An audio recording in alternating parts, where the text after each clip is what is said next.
शिव की कृपा। चाणक्यपुर गांव में सनातन नाम का एक व्यक्ति अपनी पत्नी सुमति, अपने बुढ़ी माँ और अपने दो बच्चों के साथ रहता था।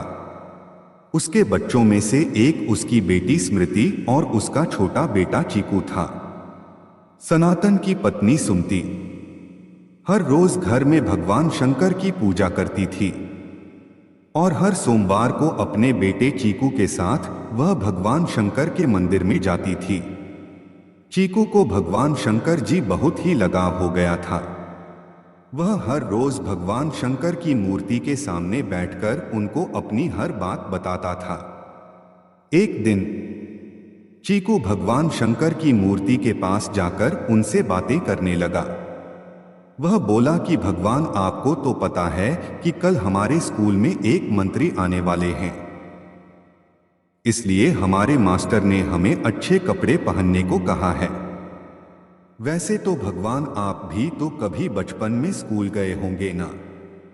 तभी स्मृति वहां पर आकर चीकू से कहती है, अरे चीकू, क्या बात कर रहे हो, भगवान थोड़ी स्कूल जाते होंगे। चलो स्कूल के लिए तैयार हो जाओ, हमें स्कूल भी जाना है। फिर दोनों बच्चे स्कूल जाने के लिए तैयार हो जाते हैं और उनकी मां सुमति उनको खाने का टिफिन दे देती है और वह सनातन के पास आकर कहती है, सुनो जी, कल बच्चों के स्कूल में मंत्री जी आने वाले हैं और मास्टर ने उनको अच्छे कपड़े पहनने को भी बोला है, लेकिन चीकू का एक जूता तो आगे से फट गया है। चीकू के लिए नए जूते लेने हैं तो आप ले लेंगे। फिर सनातन सुमति से कहता है, अरे नहीं, इस महीने की पगार तो खत्म हो चुकी है। एक काम करता हूं, मालिक से थोड़े पैसे उधार ले लेता हूं, थोड़े थोड़े करके उसे चुका दूंगा। सनातन किराने की दुकान पर काम करता था, जिसकी वजह से उसका घर चल रहा था।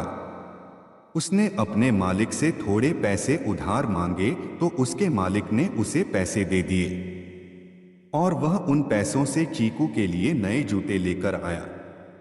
जब शाम को चीकू ने नए जूते देखे तो वह बहुत ही खुश हो गया था। वह जूते लेकर भगवान शंकर की मूर्ति के सामने जाकर बोला, देखो भगवान, मेरे पापा मेरे लिए नए जूते लाए हैं। फिर अगले दिन चीकू और स्मृति तैयार होकर स्कूल में चले जाते हैं। आज स्कूल में बहुत ही अच्छा लग रहा था। सभी बच्चे नए कपड़े पहनकर आए थे और चीकू ने तो मंत्री जी से बात भी की थी, जिसकी वजह से चीकू सारा दिन बहुत ही खुश लग रहा था। फिर चीकू घर आकर स्कूल की सारी बातें अपनी दादी और अपनी मां को बताता है और वह स्कूल की बातें बताने के लिए भगवान शंकर की मूर्ति की तरफ जाता है तो उसकी बहन स्मृति उससे कहती है, अरे चीकू, तुम तो भगवान से हर रोज बातें करते हो, लेकिन क्या कभी भगवान ने तुमसे बात की है? अरे मेरे भाई, क्या कभी मूर्ति सुन सकती है? तभी चीकू अपनी बहन से कहता है, नहीं नहीं दीदी, माँ कहती है कि भगवान हमारी सारी बातें सुन सकते हैं, वे मेरी भी बातें भी जरूर सुनते होंगे।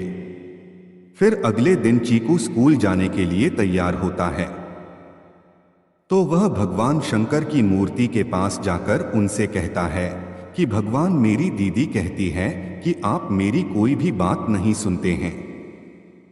भगवान, मैं तो आपसे बात करना चाहता हूं, लेकिन आप कभी भी मुझसे मिलने के लिए क्यों नहीं आते हैं?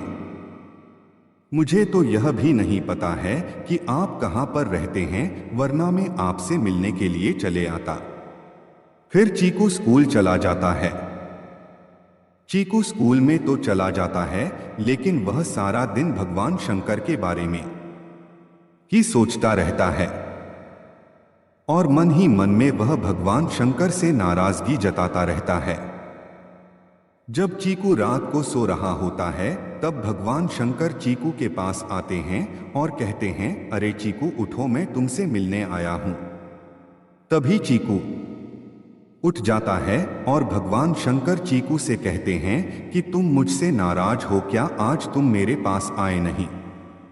और स्कूल में क्या हुआ यह भी तुमने मुझे नहीं बताया। तभी चीकू कहता है, नहीं भगवान, मैं आपसे नाराज नहीं हूं। आप यहाँ पर बैठिए, मैं आपके लिए कुछ खाने को लाता हूँ। चीकू जब रसोई में भगवान शंकर के लिए कुछ खाने को लाने के लिए जाता है तो उसे कुछ भी नहीं मिलता है। तो वह एक गिलास दूध लेकर आता है और भगवान शंकर से कहता है कि मुझे और कुछ तो नहीं मिला, ये लीजिए दूध, आप इसे पी लीजिए। फिर भगवान शंकर वह दूध पीकर और चीकू को आशीर्वाद देकर वहां से चले जाते हैं। जब अगली सुबह चीकू की मां चीकू को उठाने के लिए आती है तो उसे वहां पर दूध की गिलास दिखाई देता है। तो वह चीकू से पूछती है कि चीकू, क्या तुम्हें रात को भूख लगी थी कि तुमने दूध पिया? तब चीकू कहता है, नहीं मां, ये दूध मैंने नहीं पिया, मेरे पास रात को भगवान शंकर आए थे, मैंने उनको ये दूध पीने को दिया था। तभी चीकू की मां कहती है कि अरे चीकू, क्या बात कर रहे हो, भगवान शंकर तुमसे मिलने आए थे। तभी सुमति सोचती है कि चीकू ने कोई सपना देखा होगा। कुछ दिनों के बाद चीकू की दादी बहुत ही बीमार पड़ जाती है और सनातन के पास इतने पैसे नहीं होते हैं कि वह चीकू की दादी को किसी अच्छे डॉक्टर को दिखाकर उनका इलाज करवा सके।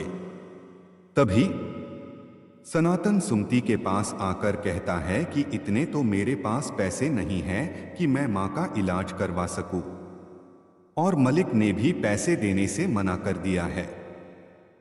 तभी चीकू उन दोनों की बातें सुन रहा होता है और वह दौड़कर भगवान शंकर की मूर्ति के पास चला जाता है। फिर चीकू भगवान शंकर की मूर्ति के पास जाकर रोने लगता है कि भगवान, मेरे पापा के पास इतने पैसे नहीं हैं कि वे मेरी दादी का इलाज करवा सके। भगवान, आप ही हमारी कुछ मदद करें जिससे हम हमारी दादी का इलाज करवा सके। तभी थोड़ी देर बाद चीकू के घर एक वेद आते हैं। तब सनातन उनसे पूछता है कि आप कौन हैं? तब वेद जी उनसे कहते हैं कि मुझे चीकू ने अपनी दादी के बारे में बताया तो मैं उनका इलाज करने के लिए आया हूं। फिर वेद जी चीकू की दादी का इलाज कर देता है और उनके लिए दवाइयां दे देता है। तभी चीकू की मां सुमति वेद के लिए चाय बनाने के लिए जाती है। जब वह चीनी का डिब्बा खोलती है तो वह देखी है कि चीनी के डिब्बे के अंदर बहुत सारे पैसे रखे होते हैं। तो वह बहुत ही आश्चर्यचकित हो जाती है। तभी सनातन रसोई के अंदर आता है तो निर्मल उनको पैसे दिखाती है। तो सनातन उन पैसों में से कुछ पैसे ले जाकर वेद जी को देता है। तो वेद जी पैसे लेने के लिए मना कर देते हैं और वहां से चले जाते हैं। तभी वे लोग चीकू से पूछते हैं तो चीकू उन्हें कहता है कि मैंने दादी के बारे में भगवान शंकर को बताया तो उन्होंने ही पैसे दिया होंगे।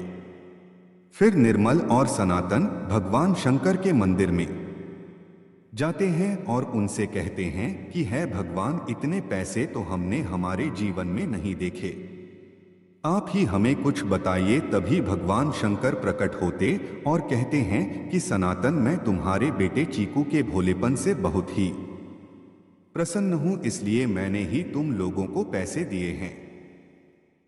और उस चीनी के डिब्बे में से तुम जितने चाहे पैसे निकाल सकते हो, उसमें कभी भी पैसे खत्म नहीं होंगे और उन पैसों से तुम्हें अच्छे काम करने होंगे।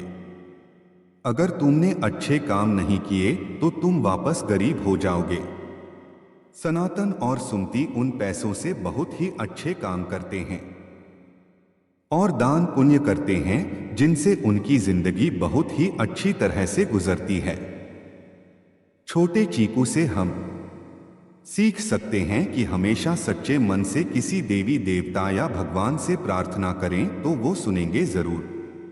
जब भी कोई मुसीबत आए या परेशान हो तो इन्होंने हमेशा हमारी रक्षा की है, इसलिए हमें उनका पूरा विश्वास रखना चाहिए।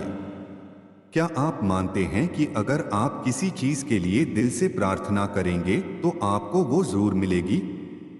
एक बार कोशिश करके देखिए।